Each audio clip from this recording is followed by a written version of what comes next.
Hi guys. Kana siya Nag-inom ko ani og kanang Swiss traditional drinks.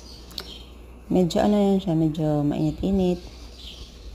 Kung hindi ka sanay parang bidli ba, nakakaumay. So, try lang, Masarap kasing mag-try ng new things. Para hindi tayo magiging ignorante baga. So, yung time na yan,